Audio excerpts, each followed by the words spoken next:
Hey guys, welcome to Sarcastic Remarks. My name is Ryan Chambers, and here in a second I'm going to be joined by my brothers. Before we start tonight's episode, we want to thank DraftKings for being the sponsor of our episode and also of our entire Hockey Podcast Network. Boy, do we have a lot of things to talk about compared to recent signings, to head coaching, vacancy rumors, to all sorts of other stuff. What's going on with the Boston Bruins? Holy crap. And we'll maybe even get into the playoffs just a little bit as well. But we've also got so much other stuff. I mean, Dennis Garrionoff. We got another Who Cares segment, which I love this one. This is not a stupid one. I came up with this one, so it's not stupid. But anyways, I'm gonna go ahead and bring in Chris and James. Hey guys, how y'all doing? Howdy. James? Oh, hi. Sorry. I think I lost connection there for a second. James is in. I'm in. I'm here. I'm alive. Somewhat. Somewhat. Chris, you want to tell everybody your exciting news about your test? Oh yeah, I was taking an online test and my computer died right in the middle of it, and I had to log back in on another one. It was very scary. I still got a B though, and you know what they say? B's get degrees. No, it's D for diploma is what it is. Yeah, it's also D's get degrees, but whatever. Yeah, You ruined the joke, Ryan. It is what it is. Well, we got a lot of stuff to talk about, you guys. Like quite a bit. We've got the signings that we got to get to. We've got to get to. Goodness, I actually have to look at the message that I sent you guys. We're going to talk about Nill's to-do list this offseason and what probably should be the most important thing and some other things that he should be taking care of. We're going to talk about a little bit about what kind of constitutes a Norris-level defenseman. This is just a general NHL question because that's pretty high on the list. Across the NHL, there's a lot of speculation about what a good defenseman is, and we'll talk about that a little bit. We're also going to look at what was actually announced today. The Dallas Stars Hall of Fame, their first ballot for next year, they're taking fan nominations. So there's a group of players and a group of builders, and what they're going to do is they're going to look at that and put them into the Dallas Stars Hall of Fame. So we'll talk about that a little bit, maybe what you guys think of who should be nominated for that right off the bat. And then we'll also do our Who Cares segment like I talked about. So anyways, anything you guys want to mention before we get started into all of this? Because there's quite a bit.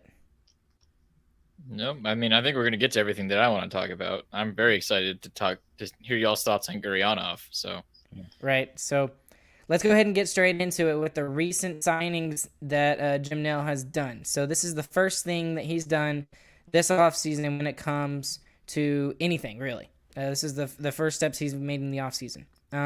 First things first, Petrovic was re-signed to a 1-year, 2-way deal.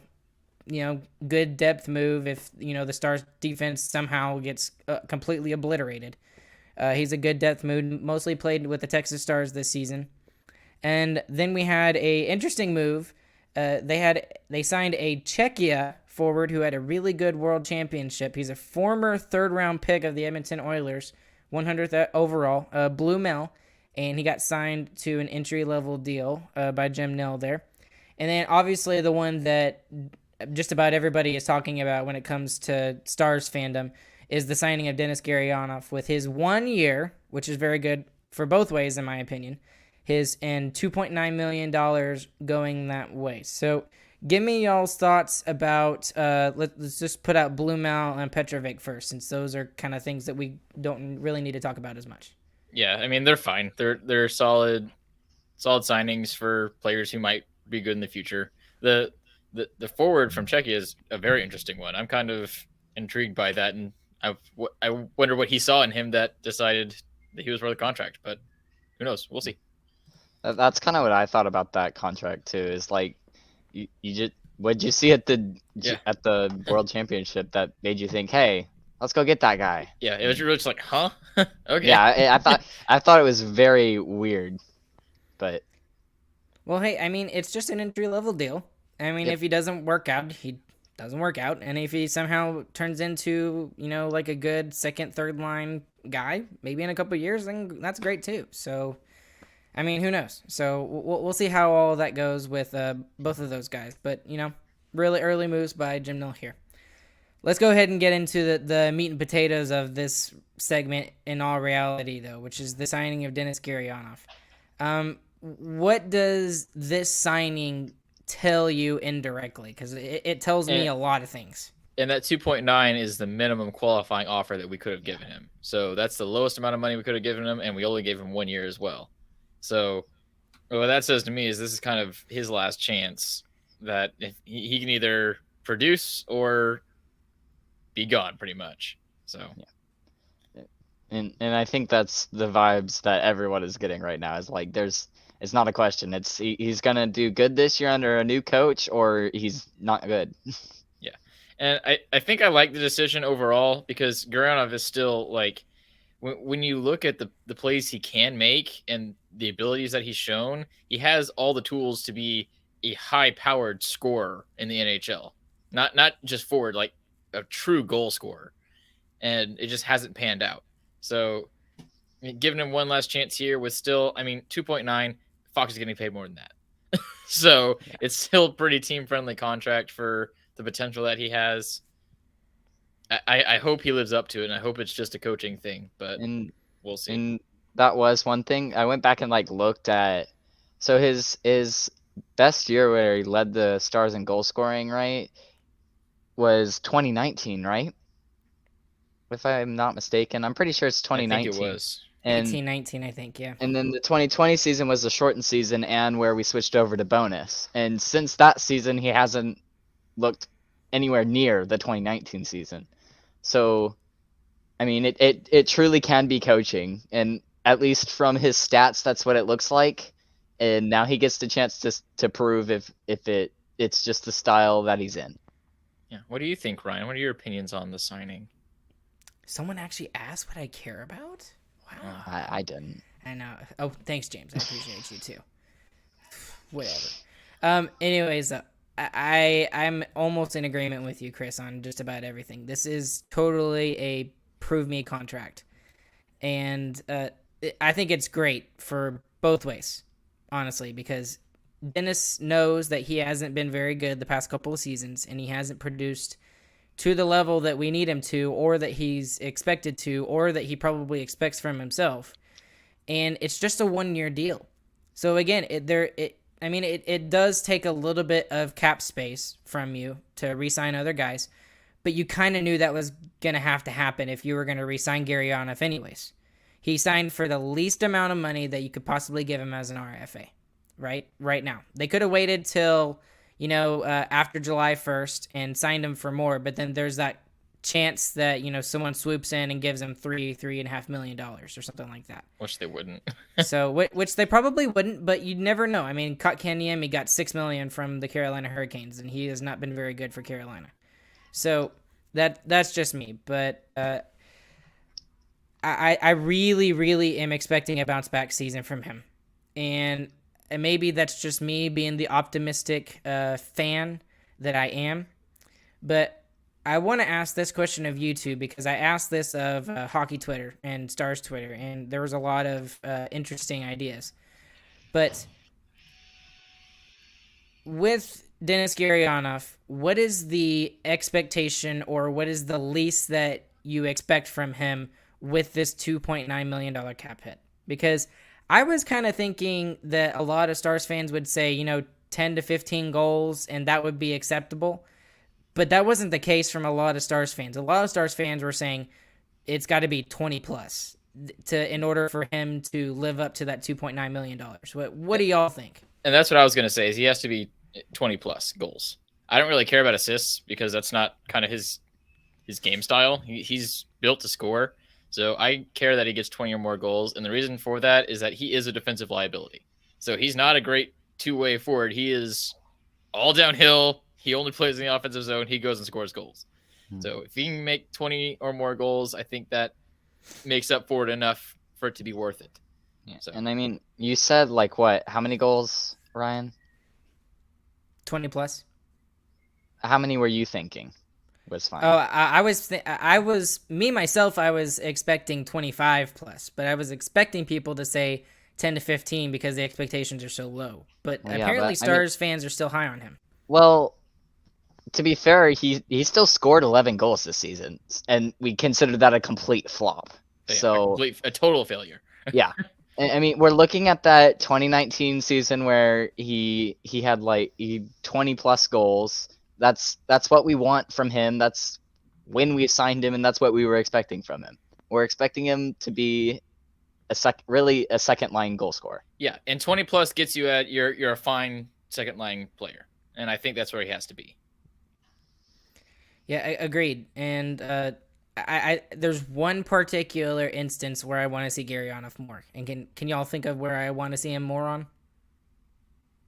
The power play. Exactly. 100%. He needs to be on the half wall, on the power play, and let the bomb go. We saw it in the bubble playoffs, and it was enormous. And that's 100% a coaching thing. Because you know who was on the half wall for the majority of the season?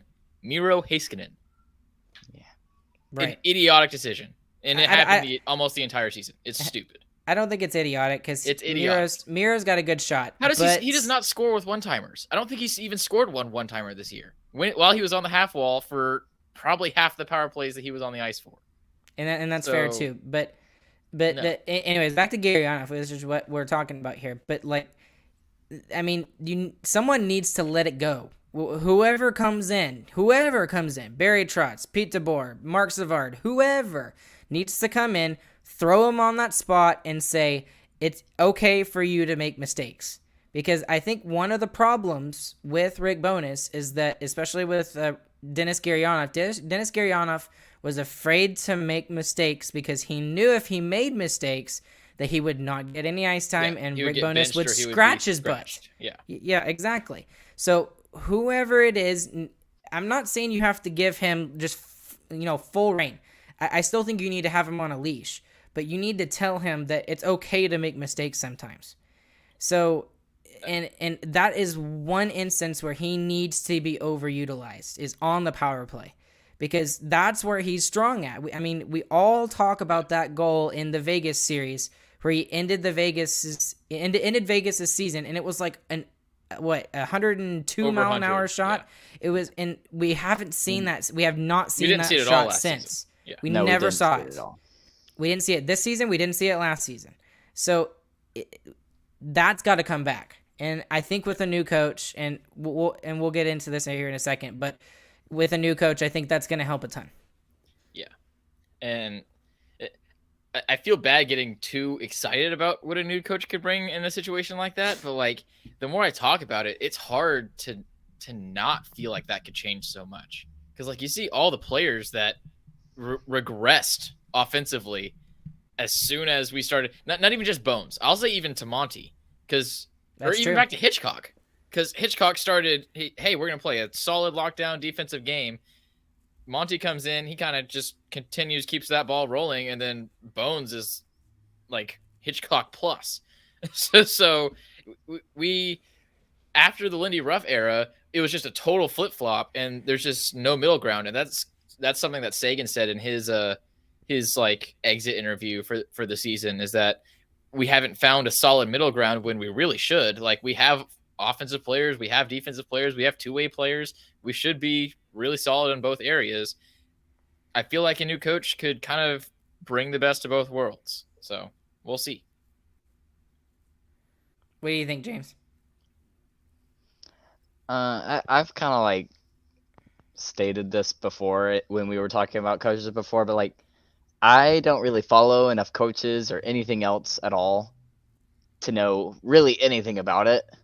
Mm-hmm. But looking at what other teams have had when they change coaches, I mean, at least for those first couple of games, you could tell that people were playing better.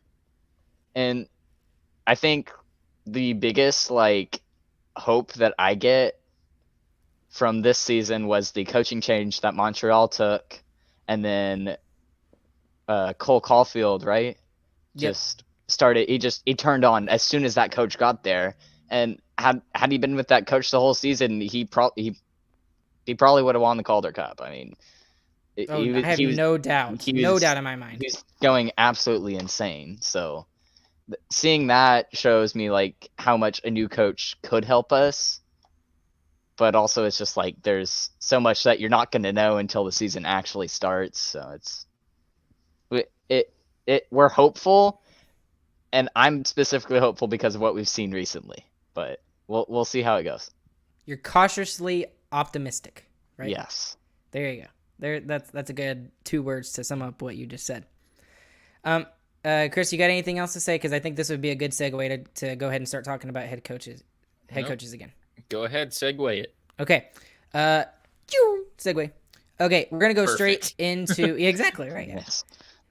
With the Super whole smooth. Yeah, I'm really good at that, aren't I? Anyways, so I originally saw this from Dane Lewis on Locked On Stars podcast, but I'm gonna go ahead and mention this, and we're getting straight into the betting odds on the next Dallas Stars head coach, and I am very excited at who is at the top of this list, and for numerous reasons. And I did a bunch of research on this yesterday and today. And but let me do the odds here, okay? So I'm going to start with the bottom of the list and working my way up. I'm not going to do all of them. Sergei Zubov, former Dallas Star, current KHL head coach, 12-1 odds for becoming the Dallas Stars head coach. So not high odds. Awesome. David Quinn, who I recognize the name, but I don't know a lot about David Quinn, but I know that he's well respected. He was a Rangers head coach from 2018 to 2021. There you go. Before they were good. Before they were good. At 9-1 odds, you have Rick Tocchet, who was rumored to possibly take over from Rick Bowness around the time of the trade deadline, somewhere around there. It never came to fruition, and it kind of died off from there. But he's still a possibility of taking over the head coaching job. Yeah. Another one I'm excited about that it's not going to happen, but I wish it could. Jim Montgomery, 9-1 odds for coming back to Dallas and being the head coach. That would be crazy. I'm saying heck no to the next one. John Tortorella at 8-1 odds. Absolutely. You don't want John Tortorella, Ryan? No. Okay, I understand it would be bad for the Stars, but it would be so much fun. It would be hilarious. So entertaining. It would be hilarious.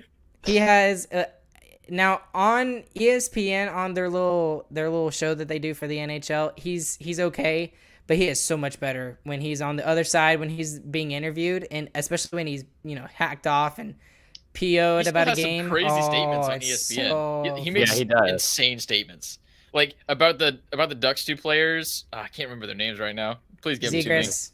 Zegras. Yeah, Zegras and whoever the other guy is. He's like, oh, they're such show-offs. We don't need that in the NHL. Like, yeah, we hate show-offs. More of that in the NHL. 2 goals. Right. Yeah, cool stuff. Ew. Yeah, who wants that? What a statement. But man, it would be exciting. Sorry, move along. Well, Tortorella would be good for a short term, and then he would overstay his welcome, in my opinion. Then that's the way he's been at every team. I don't think he would be good in the short term. No, he would not be good in the short term, especially with the Stars. Former Dallas Star Jeff Halpern, who used to be a assistant coach for the Tampa Bay Lightning. I'm not sure if he is currently, but I'm not sure where he is now. I haven't looked too much into Jeff Halpern. But I'd be okay with Jeff Halpern. He's okay. It wouldn't be a bad choice. Wouldn't be the best choice. It'd be good getting away from the carousel. Right. Exactly. Former Dallas Star Jere Leitnin. That's a very interesting choice as well. And the fact that he is the GM of Team Finland, and Team Finland just won gold at the 2022 World Championships at the IIHF tournament. Yep, and he's a big part in our recruiting and scouting out in Finland too. That's exactly true. That's where we got Joel Kiviranta. Esa Lindell apparently was put on the radar by Jere Leitnin for the Stars. So that's very true. And it would be very different as well, because it would be someone coming from overseas, from across the pond in Europe, which we don't see a lot of in the NHL right now. Very few guys coming from the NHL or from overseas. Then the next one is Barry Trotz at 7-1 odds. I'm curious how you guys would feel about this. How would you feel about a Barry Trotz led Dallas Stars team? First off, I don't think it's going to happen. Really don't think it's going to happen. Barry Trotz, just real quick. He won the cup with the Caps, and then he went to the Islanders. Okay. Yep. Thank you. Yeah, so I don't. people say he has a very similar style to Rick Bones, which is kind of true, but he still had some offense, especially if you look at what he did in Washington. I mean, Washington wasn't a lockdown defense team. He did what he did with the Islanders because that's the only way he could get him to win. So I think he's still a massive upgrade on Bones, but I prefer to go in the opposite direction, especially seeing the way the playoffs are going right now. It might have been finally time that the NHL evolved and is now offense. So, well, I personally don't want to see him because he's part of the coaching carousel. Yeah, that's fair too. I don't want to see that, and he's just too much of a defensive-minded coach, which is not a bad thing, but it's not what we need right now, especially with the players that we have and some of the prospects that we have coming up. So that's just my opinion. Agreed. So James, do you have anything to mention about Barry Trotz there? Yeah, I mean, so that's the Islanders that made it to top 4 back-to-back years, right? Yes, that's correct. So his system obviously works to get into the playoffs, and he's good in the playoffs. But I mean, I don't remember any names from the Islanders. Exactly. Like offensively, and the only one that I remember from the Capitals is Ovechkin. So well, the Capitals had quite a few. Yeah. But like personally, those are the ones like. Yeah, I mean, I don't remember that much from him, so I understand your point. Being the devil's advocate of my own reasoning, Barry Trotz is very good about getting the absolute most out of a team. Like, it doesn't matter what team that he gets. I mean, like you said, James, you don't know a ton of players from the New York Islanders, yet they made it to the top 4, 2 years in a row. And this year, I would even give him a pass on it because of the way that the Islanders season was. I mean, you have to look at the Islanders situation this past season. They had numerous amounts of injuries. They started on like a 17-game road trip because their building was not ready yet. And then when they started in that said building, they were dealing with a COVID outbreak, and they didn't shut the team down for the COVID outbreak. Yeah. So and that's true, but they handled it the worst possible way. Like they melted down. So I disagree with you there, but it doesn't matter. Either way, Barry Trotz gets the most out of any team that he's given. And we saw that when he was a coach of the Predators for the longest time. The Predators were not always a great team, but you could always count on Barry Trotz on getting the most out of his teams wherever he coached. So, all right, well, continuing on with the list, Pete DeBoer, former Vegas and San Jose coach at 6-1 odds, and there's a reason why I don't want him, but what would you guys have to say about Pete DeBoer possibly taking over as the Dallas Stars head coach? I wouldn't hate it. I mean, if they want to go with someone who has NHL experience, this one's probably the one that I'd rather have. Other than Barry Trotz, I think he's more balanced of a coach, not as defensive minded. So,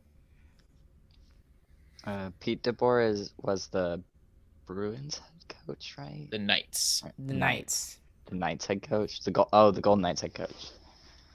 Yeah, I mean, just I can only judge based off of like their teams because I don't know them well enough. But again, I mean, a lot of these coaches do get to the playoffs. The Golden Knights kind of had a meltdown season this year too. Literally, like injuries every three seconds. It felt like for them. Well, Gallant was their coach this season, so DeBoer was who was DeBoer the coach this season? Maybe he was. He was, yeah. Yes. Okay, Gallant he was was. in I New think York. they fired him at the end of the season. Yeah. Right after. Yeah, you're right. But here's my thing about Pete DeBoer, though, and I'll educate the two of you. I don't know if you remember the playoffs. No, sorry, before the playoffs, when Vegas was going on their last little bit trying to get into the playoffs. He totally 100% did not have a good relationship with Robin Lehner by the end of the season. And I think that's the reason why he got fired from Vegas, is because he said something about, he basically threw Robin Lehner under the bus when Robin Lehner was like tremendously hurt. Yeah. And Lehner was playing through an injury. And then that's kind of why, like, towards the end, we were seeing, Logan Thompson for the Golden Knights, is because Robin Lehner was just like, okay, so you're going to throw me under the bus in front of the media? Really? You're going to do that? Okay, I'm not playing. You can throw Logan Thompson in there. I'm going to go take care and get the surgery that I need if you're just going to throw me under the bus like that. So that's the only reason why I wouldn't really want Pete DeBoer, because, I mean, that relationship you have to have with your goaltender is very important. Yeah. And if there's anything that I really can commend Rick Bowness on, is he had a very good relationship with Jake Ottinger. And making sure that Jake Ottinger had a lot of confidence going into games and stuff like that. But with his style, I like the way that Pete DeBoer coaches, and I think it might work well for the Stars. There also has to be something has to be said about Lehner's personality as well, though, too, because Lehner also, as you could tell from his tweets and comments that he's made in the media before, he is a very loud personality too. So maybe not the easiest guy to have a good relationship with. Right, but you don't throw your number one goaltender under the bus when he's hurt and he's trying to get your team to the playoffs. That's true. That's just me. That's like a character thing coming out of Pete DeBoer, but whatever. I mean, whatever, however you look at it. That's kind of why I would be a little iffy on taking Pete DeBoer, but whatever. And then the best odds for the next person to be the Dallas Stars head coach is none other than the Windsor Spitfires. He coaches Wyatt Johnson, a first-round Dallas Stars prospect in said team. Mark Savard. What would y'all think about Mark Savard being the head coach of the Dallas Stars? I have no idea who Mark Savard is. I know he coached for the Spitfire and he coaches one of our prospects. Cool, sure. I assume he's a high goal-scoring, high offense coach because that's what that league is pretty much. Yeah. But the reason why I would like it is just because it's outside the NHL and it's a fresh perspective. So I think that's a good thing overall. So you want more education? About him. Yeah, educate me. I know Ryan. a lot about this. Okay, so here's the thing about Mark Savard. He is a very good coach. Obviously, he's taking his team to the OHL championship right now. That's where he is currently. He took the Windsor Spitfires there. And Wyatt Johnson's playing really well for them right now, too. First things first, he is an offensive-minded coach, and that's exactly what the Stars need right now with the players they have, and we need to get the most offensively out of the players that we have.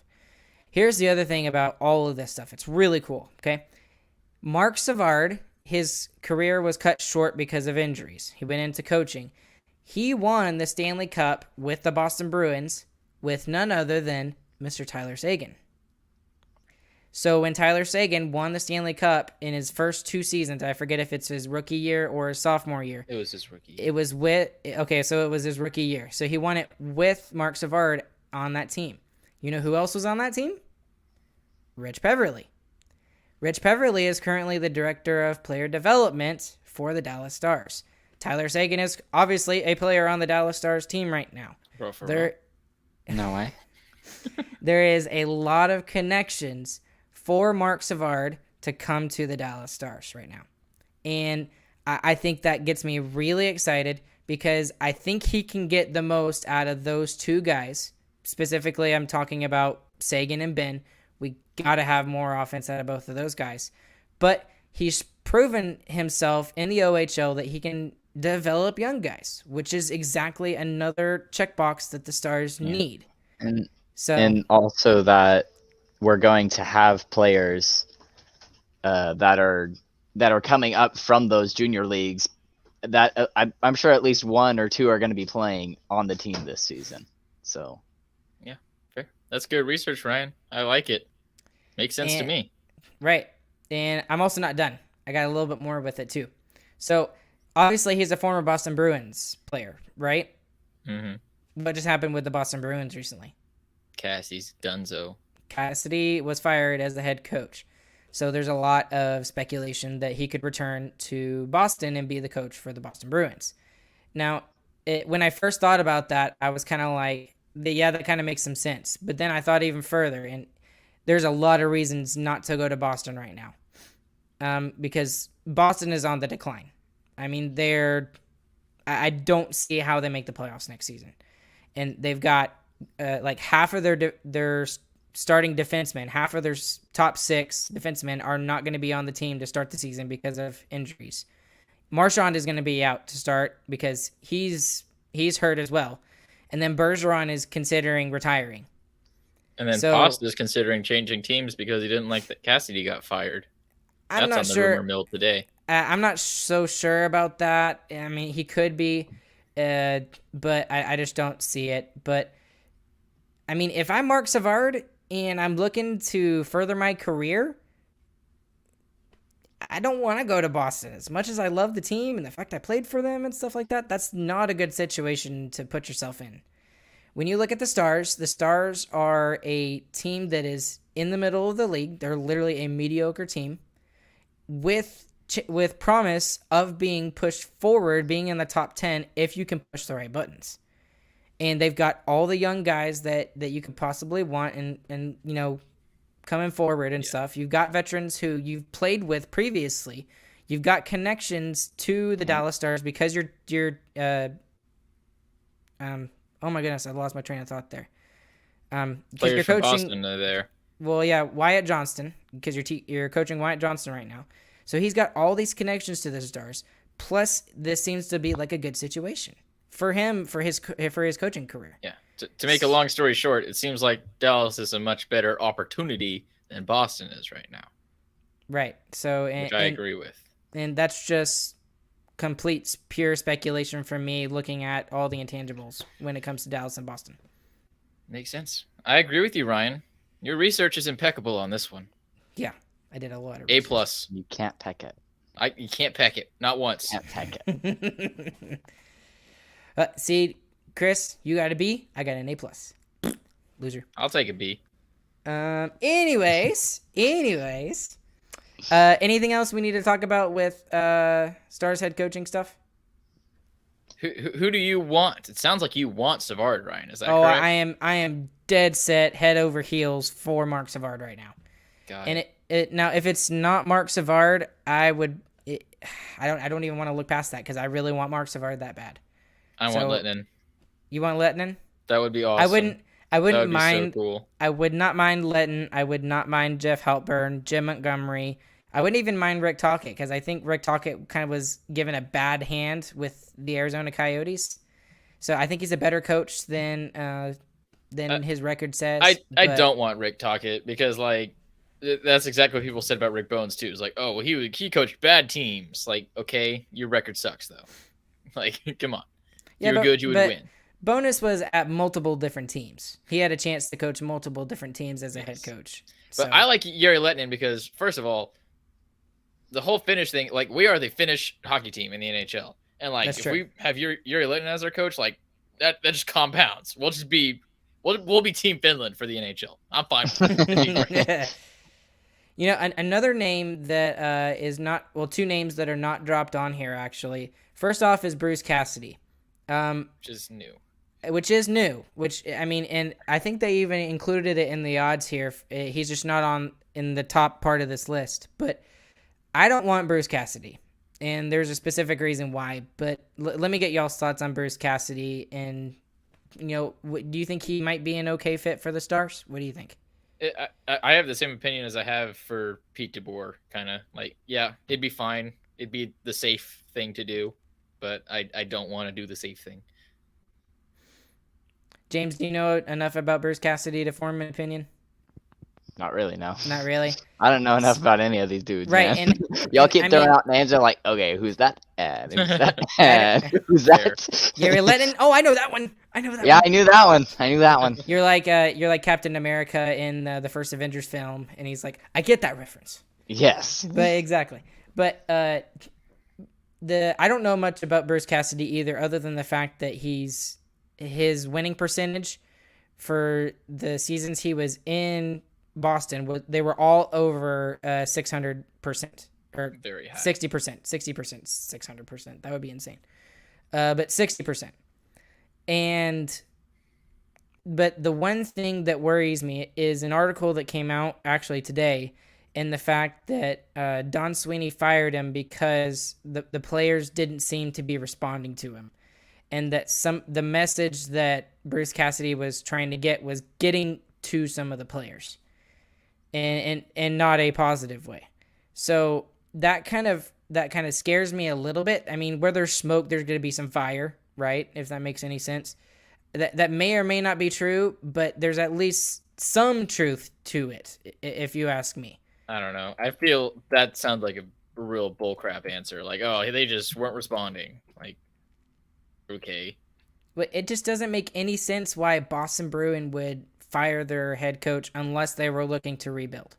Which also doesn't make any sense because they got the Ducks defenseman Hampus Lindholm, traded for him, and then signed him to an 8-year deal. And he's 28 years old, so he's in the prime of his career. So it just doesn't make sense. I'm not sure what's going on there, and that's the only thing I can blame think is of. Coaching. They had an off year. Easiest thing to do is change your coach. Right, but they didn't have an off year. They didn't have an off year. They still made the playoffs, and the Boston Bruins they didn't replace a lot of the guys that they've lost.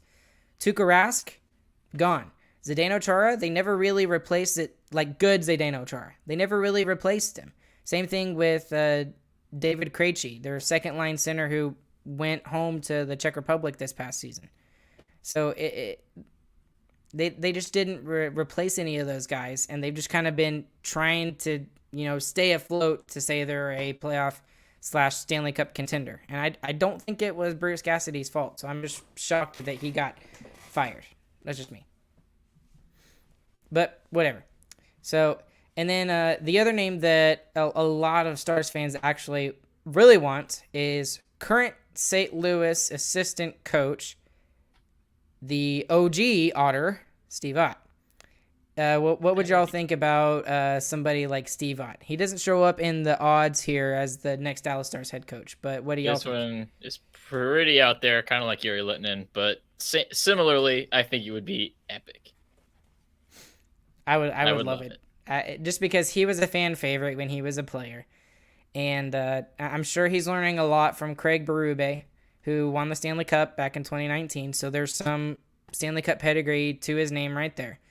So I just don't know. It's weird to think of him as the head coach of the Dallas Stars. It's just so weird. Stars fans would go ballistic. We would love it. Oh, yeah, we could do no wrong. Right. The fan base would absolutely love it. Don't get me wrong. But would it actually be a good move for the Dallas Stars going forward? I don't know the answer to that. I really don't. So that's just me, though. Okay. All right. I don't even know what's next, guys. What's next?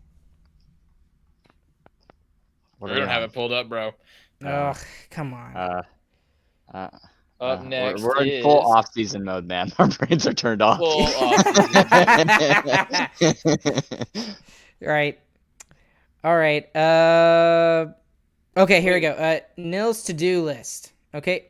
We kind of already talked about what I think should be the absolute first thing he should do is to get the head coach. So we don't need to really talk about that anymore. That needs to be his first priority, is finding a head coach. And maybe he's already found one and they just haven't announced it for some reason. So I think they're going to wait until playoffs and stuff are done and then interview everybody. So like you mentioned, I already forgot their name. Spitfires. Yeah, like Spitfires, and like Ott is probably just now getting off, and Leitnin is probably just now getting back from championship stuff. So I think it'll take at least a month until we know.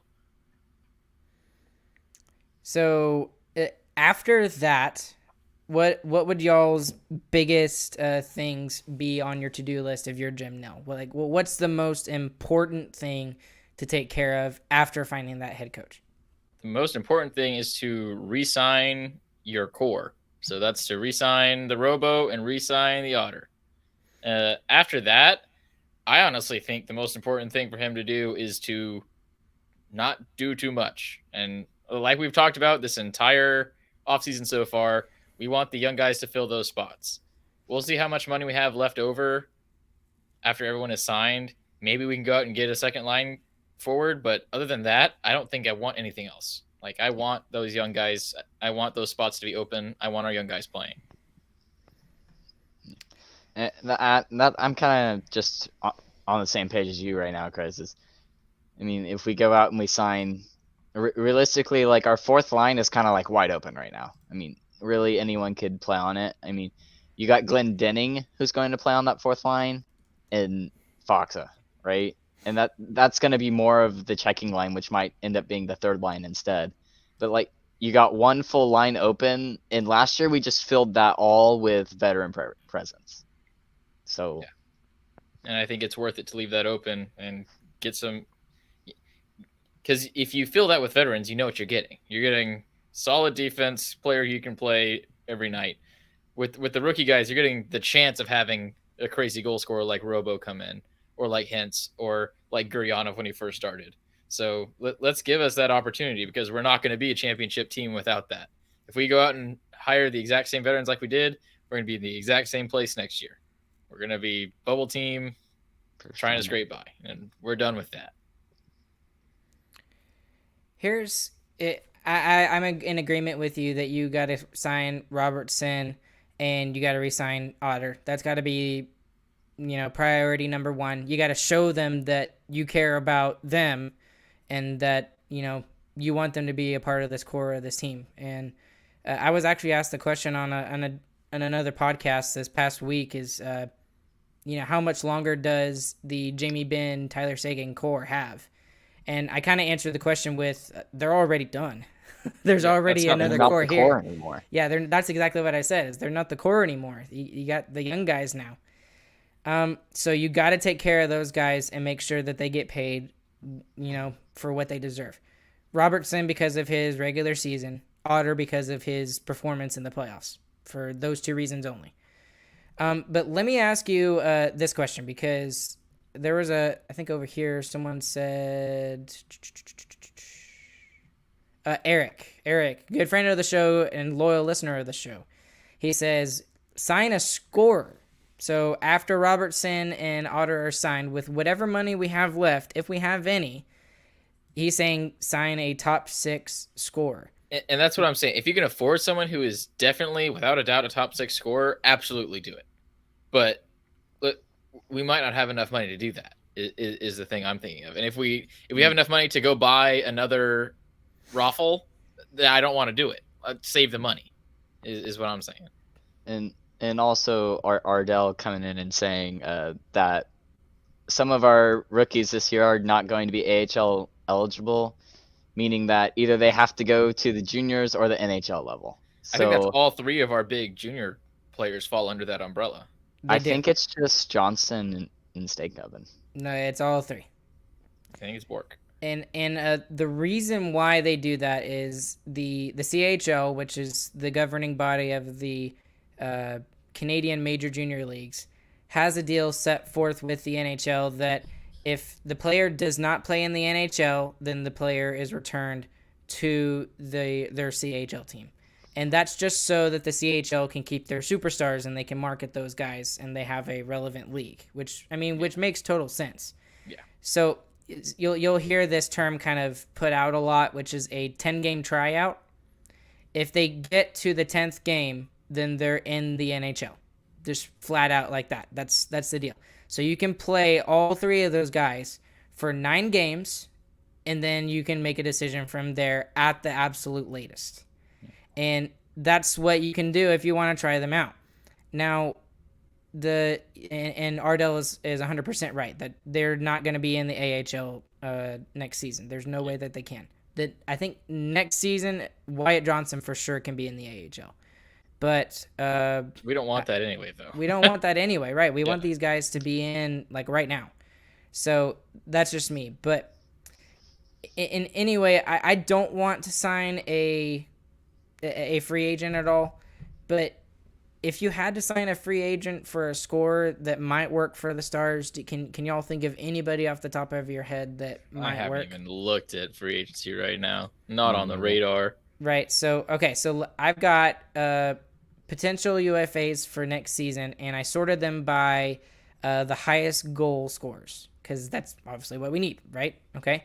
So here's who's available, and I'll just say like the first, I don't know, like maybe 20, 25 here. And some of these are going to be outside our price range, by the way. So you can't pick some of these guys. I looked up the list. But Philip Forsberg, 42 goals. Johnny Gaudreau, 40 goals. No way. Nazem Kadri, 28 goals. David Perron. I am Val Nichushkin. Patrice Bergeron, Nino Niederreiter, Andre Burakovsky, Evander Kane. Heck no. Vincent Trocheck, Claude Giroux, Paul Stastny, Ryan Strome, Andrew Kopp. I mean, the list goes on and goes on. And there's a lot. I mean, there's quite a few, and there's only a couple that I would honestly consider, considering the cap that the Stars have, because they're not going to have a lot of room, no matter what. They're not going to have 7-8 million. So the only guys 5 or 6 though. They could have 5 or 6, but that's still not enough to get players like Philip Forsberg. Philip Forsberg is going to get like 8, 9, maybe even 10 million, in my opinion.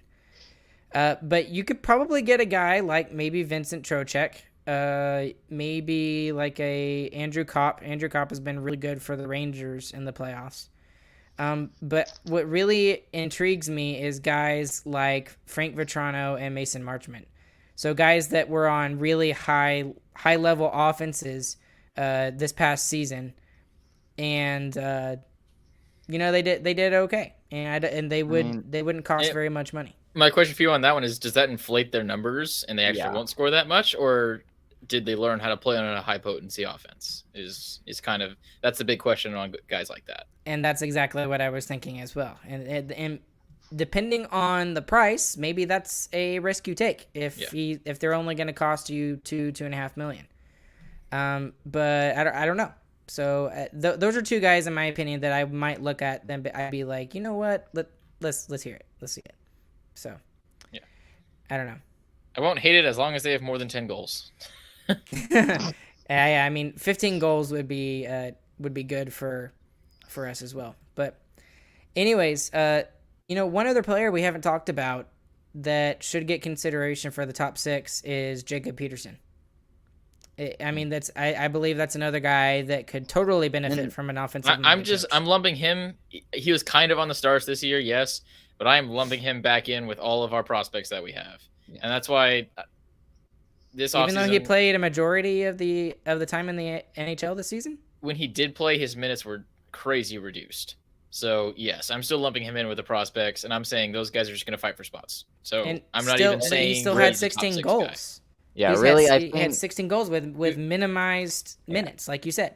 I think he should be considered a top of that prospect group, but I still think he's in that same area. He's not proven. I think he'll probably be on the roster next year, almost regardless, though. I mean, if he plays the same way at the beginning of the preseason, and he's playing the way like he was the beginning of last year, he'll probably at the minimum get like a 4th line role. And he was just he had so many. I agree. I'm just saying he has to fight for a spot, just like all the other prospects are going to have to. I think that's just going to be. That's the mantra we want for the offseason. Is like we've been talking about how great our prospects are for like 4 years now, and we're done with it. I'm tired of talking about it. Let's see them. And this is exactly why I don't really want to go out and get any free agents. Like you said, Chris, just try to keep it the same. Don't do too much, like you mentioned. Because you've got all of these guys who, I mean, you've got so many darts that somebody's got to stick, right? Somebody's got to stick. Multiple somebody. Jacob Peterson, Wyatt Johnson, Logan Stankoven. I mean, all of these young guys. Kiwi Ranta. I don't know about Kiwi Ranta now, but he's a dart. but I mean, like one of these guys has got to give, should be given a chance on that second line. And if you just go out and get a free agent and you sign him to a 1-year deal or a 2-year deal for like $2.5 million, you're gonna feel obligated to play him because of the cap hit that he has. Yeah. So that's just me. And plus, these guys are cheap. Right now, they're cheap. So, I mean, that saves you cap money for later on. So it's a high-risk, high-reward play, and we want high reward. We are tired of low-risk, mediocre hockey teams. Right. So, come on, Nill. Do what you know is right. You started well. He started well so far. He's got to keep it going. Right. And well, we need to keep going because it's already too late. We're It's running getting out of late. time, so I think we're gonna have to skip. We'll save the Norris Trophy. Yeah. We'll talk about the Norris Trophy another time. Because we did talk a lot about Dallas Stars stuff. But okay. Anyways, let me go ahead and pull this up while I'm talking. But the Dallas Stars recently put on their basically on all their social media feeds that they are starting the Dallas Stars Hall of Fame, and they're taking fan-nominated ballots to see, what the fans think of who should be nominated in the inaugural class of 2022. So there is a bunch of names. There's like a list of, qualifications that these guys have to meet, whether they're a former player or whether they're called a builder, which is what the Dallas Stars are kind of putting into it. And I'm not going to go through all the, all that stuff, but I am like all the specific qualifications because there's quite a bit. But what I do want to go into is the players that are mentioned in this nomination process. So let me see if I can find them. Here we go.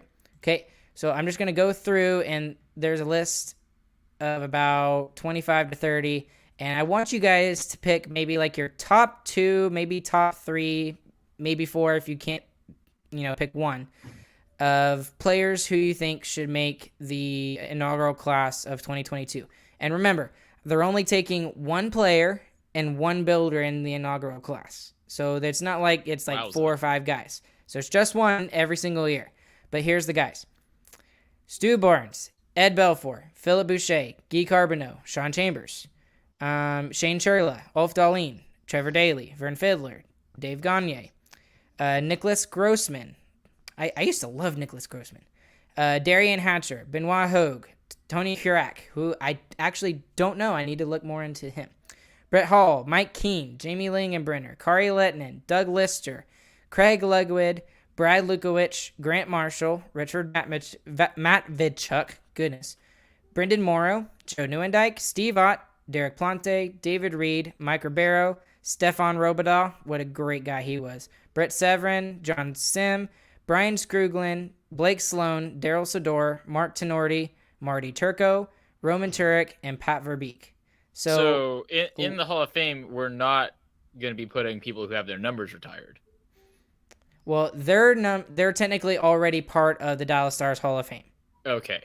So that's just part of them Lettinen, creating it. Modano, Okay. Zuboff, Bill Goldsworthy, those guys are already in. Period. Got it. So Fair. So these are guys that are not, might Not recognized yet. Not recognized to enough to where they get their number retired, but they still deserve some sort of recognition. And this is the way the Stars are doing it, is the Hall of Fame that they're creating.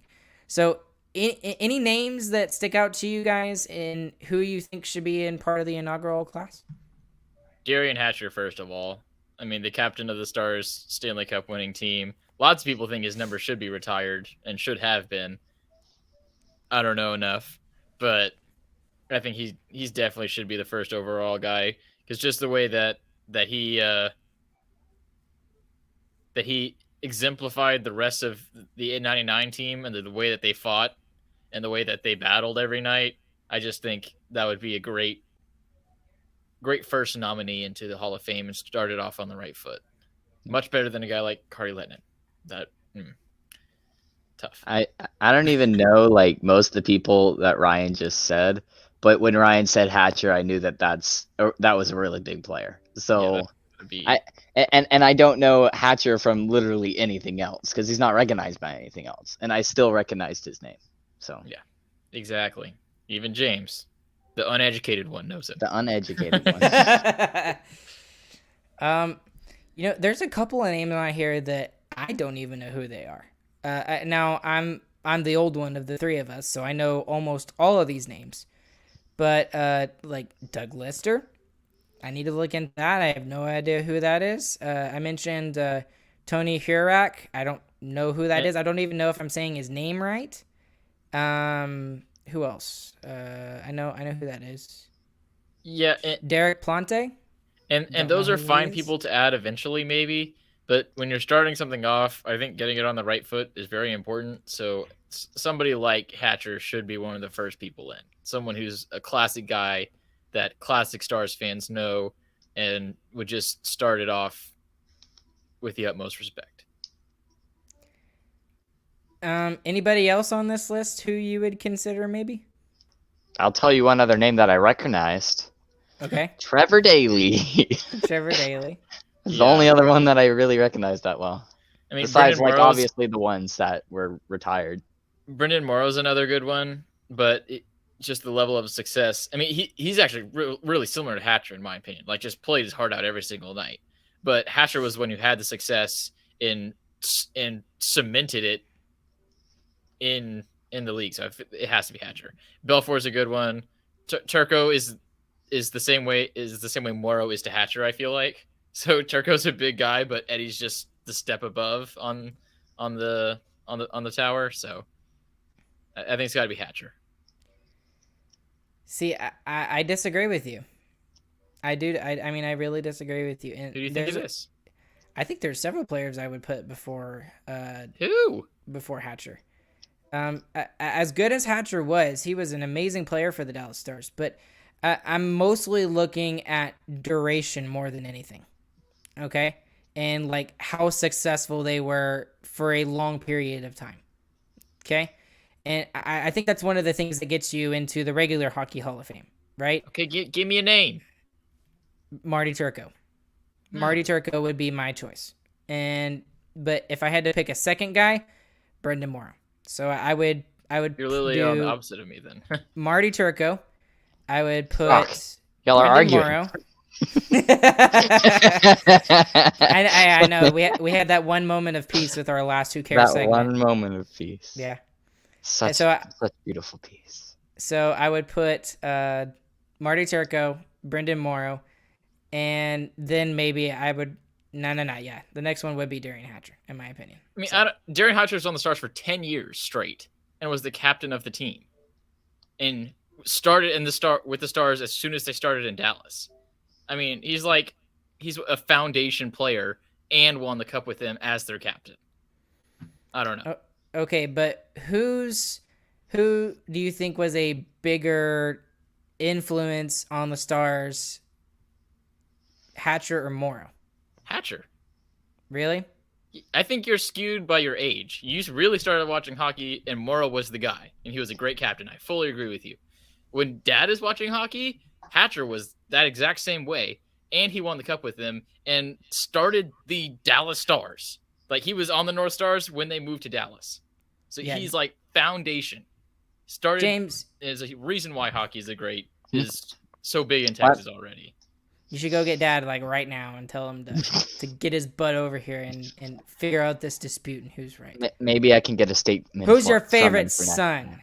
Who's your favorite son, Chris or Ryan? Oh, that's easy. And why I went to his alma mater, so it's obviously me. Yeah. Well, so that's just my reason. I would put Marty Turco, but again, you make good arguments for that, Chris. Obviously for Darian Hatcher. So, James, you're gonna have to do a lot of research to figure out who you would put in first, though. All right. I don't know. That sounds like a lot of work, Ryan. Well, it's not a lot of work? The Who Cares segment, baby. Hey! Ryan, you came up with this idea. Introduce our Who Cares segment. Okay. So we literally did not come up with this until literally 30 seconds before we came on here. As per usual. Recently. As per usual, which is, but that's how these things turn out. So today I was at the store and I drank this during lunch. Code Red, Mountain Dew. So we are doing our top 3 Mountain Dews. Mountain Dews. Christian, number 3. You can just say the color if you don't know the flavor. I know the flavor. How dare you? How dare you, Ryan? That is. Number 3, we're gonna go Mountain Dew Major Melon. This is the watermelon flavored Mountain Dew. I don't like you anymore, Chris. I'm sorry. It's quite strange, but still solid. And the bottle is very cool looking. Major Melon, number 3. I'm James? sorry. Major melon just isn't good. It's not. I I just don't can't like it agree either. with you there. I'm You're sorry. wrong. Okay, I'll be wrong. Just for you though, Chris. Thank you. I'm struggling because I have recency bias right now, but I'm just gonna go with my recency bias. Do So- it. Do it. So my number 3 is going to be actually Code Red. So my number Okay. 3 is Code Red for now. Any specific Nice. reason? When it came out, it was just like, oh hey look, a new Mountain Dew flavor, and then everyone was like, wait, this is better than the original Mountain Dew. Okay, can we at least agree that like the original Mountain Dew is probably one of the worst ones? Yes, I'll agree with Can we you. agree on that? I can agree with that. I am not going to necessarily disagree with y'all, but I do not mind original Mountain Dew at all. So, It's just it's weird Sprite. Yeah, it is weird Sprite. That is fair. That Now, is don't fair. get me wrong. Don't get me wrong. I don't hate it, but it's not one of the best 3 flavors. So Yeah, like weird if you're set between like multiple different flavors, you're not gonna pick the regular Mountain Dew. Exactly. No, that's exactly right. But like, if if I'm the at the Mountain gas Dew, station. if you got like the regular Mountain Dew and you got water, you're gonna drink the regular Mountain Dew. Yeah. All right, Ryan, number 3. Okay. Number 3 for me, I'm going to go with, I don't even know what it's called, like the actual name of it. It's What called color is it? Spark. Oh, It's the the pink red one? lemonade. Pink It lemonade. is not pink lemonade. You are wrong. It's not It pink is lemonade. raspberry lemonade. You Oh, idiot. excuse You me. buffoon. Raspberry You lemonade. don't even know what it. You don't Okay. even know what flavor it is. So it is like the third best flavor. I used to not like it, and then I was actually at Porter's one day. Porter's is a small regional grocery store chain out here in West Texas, and they had them in like the front little thing. You know, they try and entice you with cold drinks right by the registers. And I saw it, and I was just like, yeah, you know what? Why not? And then I got hooked on those for like a good 3 months, and now it's like my third favorite flavor. So that's just me, though. All right, my number 2. We're going Code Red, just like James said. We first had this; it was amazing. It is smoother than all the other Mountain Dews. Can't describe it, but it is. It's smoother. Don't know why. The rush of cherry flavor, delicious. Any other? Name another cherry soda. You can't. You can have sodas that have cherry flavor. This is Big Red. cherry flavored soda, one of a kind. Great Dew. Code Red, and a dope name. Cherry 7-Up. That's not cherry flavored. That's 7-Up with cherry flavoring. Okay, You could whatever. say that it's Mountain Okay. Dew with cherry Okay. flavoring. Okay, It's whatever. not. I'll It's do not. my number 2 now. My number 2 is gonna be Mountain Dew Baja Blast. I mean, Oh, it's good. It's amazing. I love it, but I mean, it's not my number 1 right now. So Really? I'm surprised at you, James. it's good. It's good. Don't get me wrong. That's why I was like, I'm gonna go with my recency bias right now because it's just it's a recent development, okay? but like Mountain Dew Baja Blast is so good, but it's not my favorite right now. So Chris, I think you spoke blasphemy. I'm exasperated right now.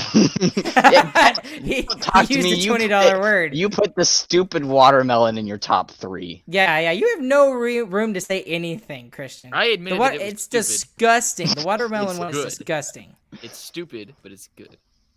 No. Okay, It's not Ryan. good. Ryan, what's your number 2? Yeah, what's your number 2, Ryan? Y'all won't like my number 1, I don't think. But number 2 is Code Red. Code Red is my number 2. Oh, no. That's fair. All right, my He number already 1. said. If it wasn't obvious, Baja Blast, the greatest thing ever. It's at least 50% of the reason I ever go to Taco Bell. It is delicious. I don't even know what's in it. It's like lime, I guess, but it's the best. It is amazing. It's not out for summer yet. I can't find it. I have not found the Baja Blast. It should be out in stores. I should be having a can of it right now, but alas. Come on, Mountain Dew. Alas. Put it in the stores. Alas. Ryan, don't get me going again. Baja Blast, number 1. James is wrong, bar none. Baja Blast. James. Okay, Uh, James, I'm really curious. Explain I'm your really blasphemy. curious. Okay. My favorite right now is the Spark flavor. It is The freaking pink? amazing. Really? Raspberry lemonade. I love the raspberry lemonade. I tried it, and it was so freaking good, and I've been buying it every single time I go to the gas station now.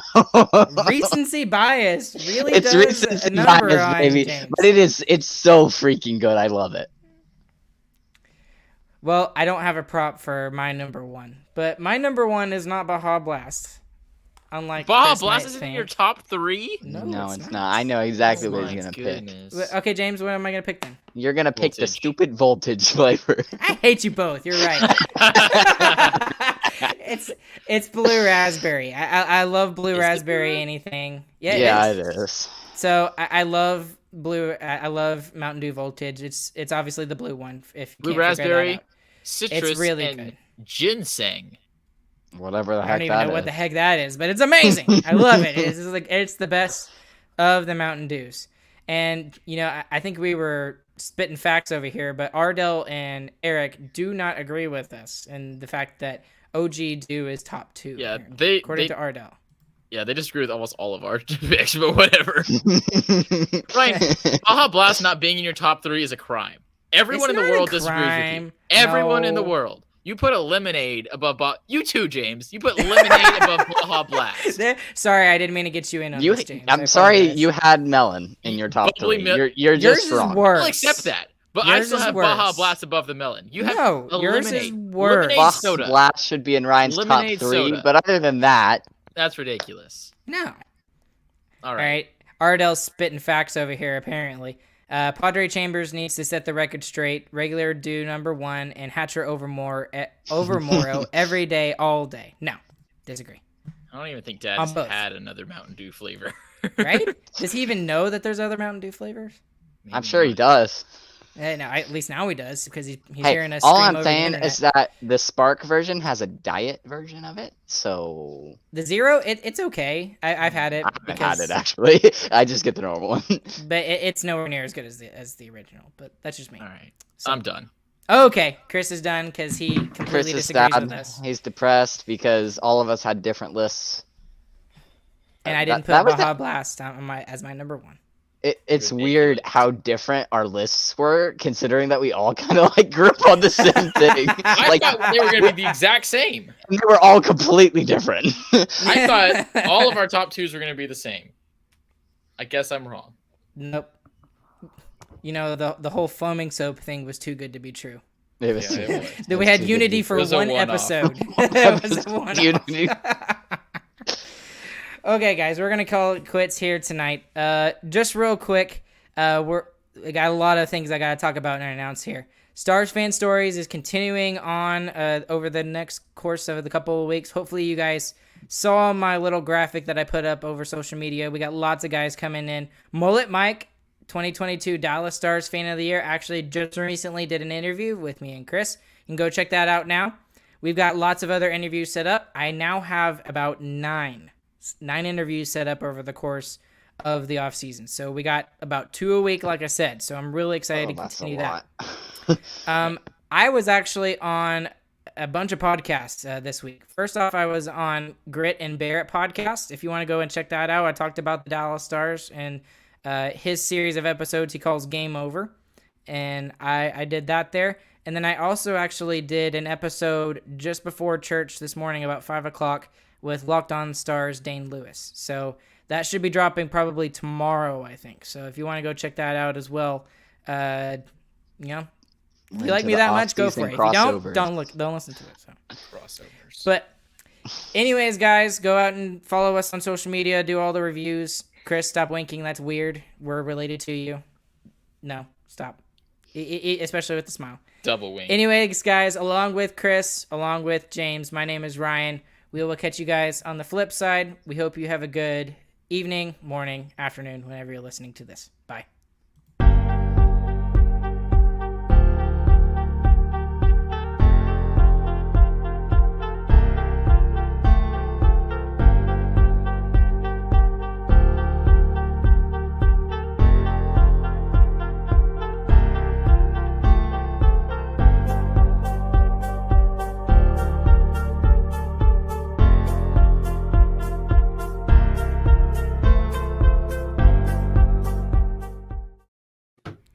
Chris, you were absolutely 100% wrong.